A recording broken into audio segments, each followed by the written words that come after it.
আমরা বিদেশ থেকে যখন আসি বাবা মার জন্য ক্যালসিয়াম ট্যাবলেট নিয়ে আসি, ভুল, দরকার নাই।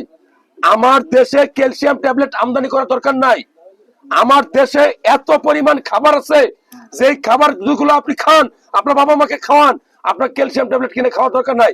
ক্যালসিয়াম ট্যাবলেট কিন্তু কোনো ওষুধ না, এটা সাপ্লিমেন্টারি, কথা বুঝতে পারছেন? এই বিভিন্ন কোম্পানি বেচা কোটি কোটি ডলারের মালিক হচ্ছে। ভাই 5টা জিনিস খাবেন, আপনি খাবার খাবেন, ক্লিয়ার বলি।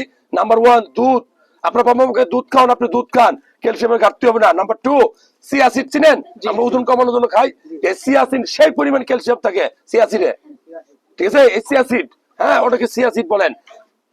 কাঁচা ছোলা আছে না, কাঁচা ছোলা, এটা ভিজাই রাখবেন রাতের বেলা। কাঁচা কাঠবাদাম আছে না, অল্প কয়েকটা ভিজাই রাখবেন। আপনি খেজুর কয়েকটা ভিজাই রাখবেন, সকালবেলায় 3টা খাবেন, আপনার শরীরে শক্তি পাবেন, ক্যালসিয়াম পাবেন। কাঁচা পেয়ারা, সেই পরিমাণ ক্যালসিয়াম। সবুজ শাকসবজি আছে না, আরে রাস্তার পাশে যে কচু শাক হয়, কচু শাক, পুঁই শাক, পালং শাক, এই ধরনের যত শাকসবজি আছে সবগুলো ক্যালসিয়ামে ভর্তি।